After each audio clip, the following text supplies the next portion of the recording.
e abraçados. O Marcos Rubio disse recentemente que, e não apenas ele, de que a América Latina será prioritária para os Estados Unidos, porque ele quer voltar a ter influência geopolítica na América Latina. Se a Colômbia interessa para os Estados Unidos, por que o Brasil não vai interessar? Se a Argentina é importante, está a ponto de estar sendo gestada uma zona de livre comércio com os Estados Unidos, por que o Brasil não? E eu vou dizer mais, os Estados Unidos está preocupado com o Brasil, porque assim como a Colômbia do passado, o Brasil hoje está virando grande exportador de narcotraficantes. Só nos Estados Unidos, o PCC tem 12 estados em que está presente, nos Estados Unidos. Então, ainda recentemente, quando estivemos nos Estados Unidos, o representante do Departamento de Estado falou: nós não fomos ao Brasil consultar se o PCC e outras facções criminosas são organizações terroristas, como saiu na mídia tradicional, dizendo, não, né, nós aqui informamos que não precisaria chamar de organização terrorista, porque, segundo a lei brasileira, eles não têm interesses ideológicos e por isso não são terroristas. Não, o representante do Departamento de Estado americano disse com todas as letras para nós fomos ao Brasil para informar que as facções criminosas brasileiras, de acordo com a lei americana, são organizações terroristas. Ou seja... E ou o Brasil faz alguma coisa a esse respeito, ou nós vamos ter de tomar outras atitudes, porque eles já estão presentes em 12 estados dos Estados Unidos. Não, hoje o crime organizado, ele tem portos no Brasil. Tem tudo, tem portos, tem refinaria de petróleo, combustível, tem deputados, tem vereadores. Não, posto de combustível é um tempo romântico. Eles têm lá em São Paulo mais de 1000 postos. Eles têm refinaria de petróleo. Loucura. Ô Júlio, uma outra perspectiva sobre o Brasil, complementando o que o deputado Marcelo Van Hatten trouxe, é o seguinte: o Brasil, em contramedida, é uma das maiores, se não a maior zona de retaguarda do mundo, em um momento em que a Europa tem que reorganizar sua cadeia produtiva, porque perdeu capacidade produtiva, empobreceu produtivamente e sofre com isso, resultado do sinocentrismo produtivo, promovido inclusive pelos Estados Unidos. Então, isso também está nessa conta. O Brasil é um eixo importante para o controle geopolítico da América do Sul, e tudo que os Estados Unidos têm feito é um movimento de anti-agenda sino-globalista no sentido mais amplo. Quer dizer, isso aconteceu na Groenlândia, no Canal do Panamá, no Golfo do México.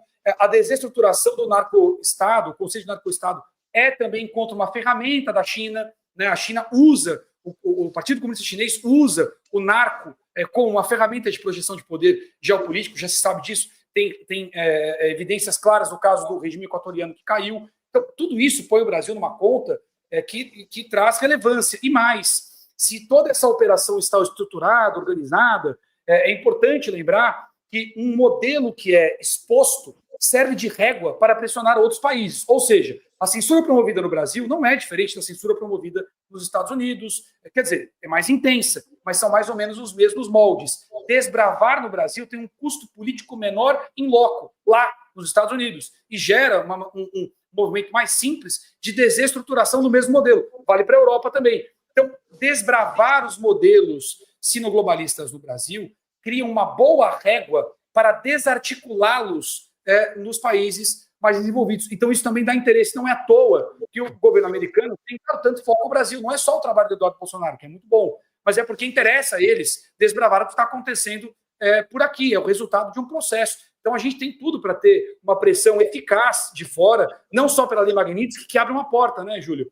Depois que alguém toma uma ação concreta, os demais seguem tendência. Então, a gente já tem aquele quiprocó com a Espanha, tem o caso do E aqui internamente, ô Diogo, eu duvido muito que aquela história de ninguém larga a mão de ninguém.